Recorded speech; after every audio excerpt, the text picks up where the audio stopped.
Post Covid case की reporting के लिए सबसे पहले फॉर्म में दिए गए लिंक पर क्लिक करें। लिंक पर क्लिक करने के बाद इस तरह से आपको एक गूगल फॉर्म खुलेगा। इसमें क्लियरली मेंशन्ड है Ayush post Covid case reporting. तो ये फॉर्म का प्रयोग केवल पोस्ट कोविड केस की रिपोर्टिंग के लिए किया जाना है। उसके बाद अपना ज़िला सेलेक्ट करें जिस ज़िले से आप कॉल कर रहे हैं। एग्जाम्पल के लिए देहरादून मैंने सेलेक्ट किया। नेक्स्ट दबाएं। नेक्स्ट करने के बाद अपना नाम आप सेलेक्ट करें लिस्ट से। जो भी कंसल्टेंट जिस ज़िले से आप कॉल कर रहे हैं वो अपना नाम दबाएं। जैसे फॉर एग्जांपल मैंने देहरादून सेलेक्ट करने के बाद डॉक्टर अजय चमोला सेलेक्ट किया। उसके बाद नेक्स्ट कर दिया। नेक्स्ट करने के बाद आज का पासकोड एंटर करना है। जो पासकोड आपको बताया गया है वो पासकोड एंटर करें। पासकोड एंटर करने के बाद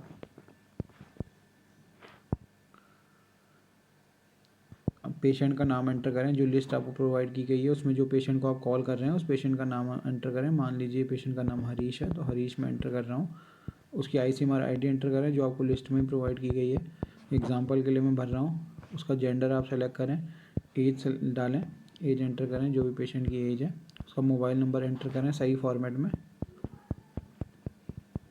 एग्जांपल के लिए मैंने डाला।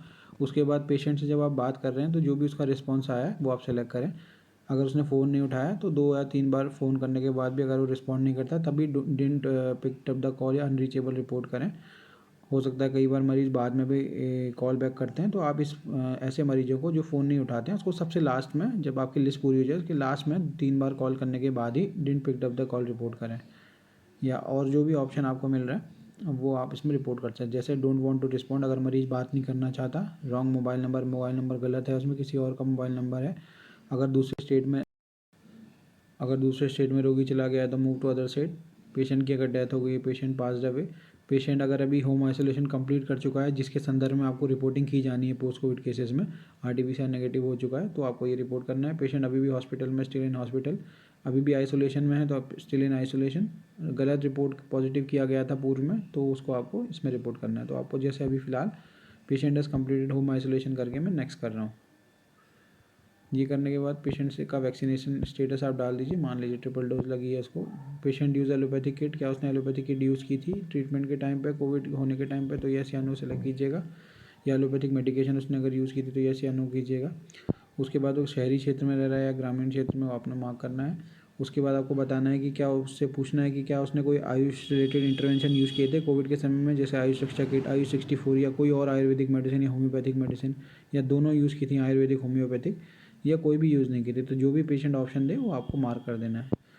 Still taking any Ayush medicine, अभी भी क्या कोई वो आयुर्वेदिक दवाई ले रहा है या कोई आयुष की दवाई ले रहा है जैसे आयुष रक्षा किट या होम्योपैथिक दवाई या कोई भी, तो जो भी उसने ऑप्शन दिया वो आप इसमें मार्क कर सकते हैं।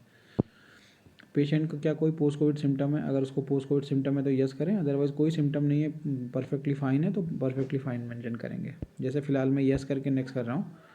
यस करने के बाद उसमें कौन कौन से सिम्टम ऐसे हैं जैसे mental stress, depression, insomnia, weakness, जो भी आपको लगे वो आप इसमें मार्क कर सकते हैं। और अगर कोई ऐसा सिम्टम जो इस लिस्ट में नहीं है वो आपको लिखना है तो अदर में जाके क्लिक करके अदर के आगे वो आप सिम्टम लिख सकते हैं। जैसे अगर उसको आपको लग रहा है कि वोमिटिंग सेंसेशन हो रही है तो आप वो लिख सकते हैं, या जो भी आपको लग रहा है ऐसा मरीज़ का कोई लॉन्ग टर्म सिम्टम आपको ऐसा दिख रहा है वो आप इसमें लिख सकते हैं। ये भी मैं एग्जांपल के लिए मैंने अदर क्लिक किया था। उसका नेक्स्ट करेंगे। सिम्टम डालने के बाद उसको आपने कोई मेजर बताया तो आप डाल दीजिए। अगर मेंटल काउंसलिंग की ज़रूरत है तो 104 नंबर के बारे में उसे बताइए कि 104 में कॉल कर लें।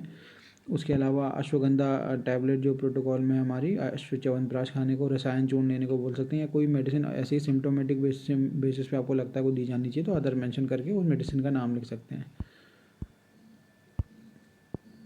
योगासन जो आप उनको बता सकते हैं, ताड़ासन, ऊर्ध्वस्थोत्तानासन, उत्तान मंडूकासन, ये सारे आसन उनको आप बता सकते हैं। या कोई और आसन लगता है जो आपको लगता है कि रोगी को करना चाहिए तो अदर करके वो आप उसको बता सकते हैं। अदर में आप आसन का नाम लिख सकते हैं। एडिशनल मेंटल काउंसलिंग नीड, क्या उसको मेंटल काउंसलिंग की ज़रूरत है तो आप उसको 104 के बारे में बता दीजिए कि हाँ उसको ज़रूरत है। Yes I informed him about X1104, तो आप उसको बारे में बता दीजिए और फॉर्म को सबमिट दबा दीजिए। फॉर्म सबमिट दबाते ही आपका एक फॉर्म कंप्लीट हो जाएगा। तो इस तरह से आपको प्रत्येक रोगी की रिपोर्टिंग करनी है।